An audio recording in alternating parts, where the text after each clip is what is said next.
మీ మాటల్లో నాకు భీష్మ ప్రతిజ్ఞ గురించి తెలుసుకోవాలను. అంటే భీష్ముడు మహాప్రతిజ్ఞ చేశాడు.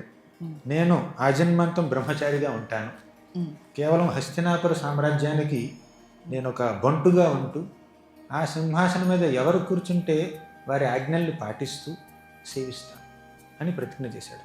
భీష్మ ప్రతిజ్ఞ చేశాడు.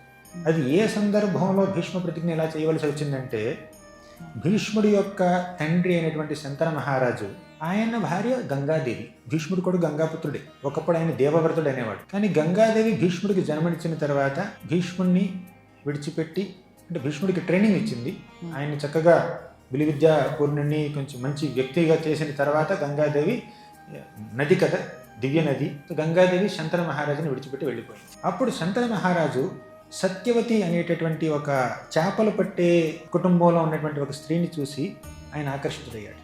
ఆవిడని వివాహం చేసుకోవాలనుకున్నాడు. కానీ ఆవిడేమంది, నేను నిన్ను వివాహం చేసుకుంటే ఉమ్, నాకు పుట్టబోయే బిడ్డ నీ రాజ్యానికి రాజు అవుతాడా నీ తర్వాత, లేదంటే నీకు ఆల్రెడీ ఉన్నటువంటి బిడ్డ భీష్ముడు దేవవ్రతుడు ఆయన రాజు అవుతాడా? ఒకవేళ నా బిడ్డలు కనుక రేపు రాజులు కాకపోతే, నీకు ఆల్రెడీ ఉన్నటువంటి బిడ్డే రాజు అయితే ఉమ్, ఇక నేను రాణయ్యి ఉపయోగం ఏముంది అని ప్రశ్నించింది అనమాట. అప్పుడు శంతన మహారాజు ఏమన్నాడంటే, నా బిడ్డ దేవవ్రతుడు రాజు అవ్వాల్సిందే, ఇప్పుడు నీ బిడ్డ రాజు అవ్వాలని నువ్వు పట్టుబడితే నేను అది చేయలేను, ఎందుకంటే పెద్ద కొడుకు కాబట్టి నేను భీష్ముడికి ఎక్కువ ప్రాధాన్యతనివ్వాలి అని చెప్పి నాకు నీతో పెళ్ళి అక్కర్లేదు అనుకున్నాడు. ఈ విషయం భీష్ముడికి తెలిసింది, అంటే దేవవ్రతుడికి తెలిసింది. వెంటనే వెళ్ళి ఆవిడతో ఏమన్నాడు, సత్యవతితో ఏమన్నాడంటే, అమ్మ నీ బిడ్డే రాజు అవుతాడు, దానికి హామీ నేను.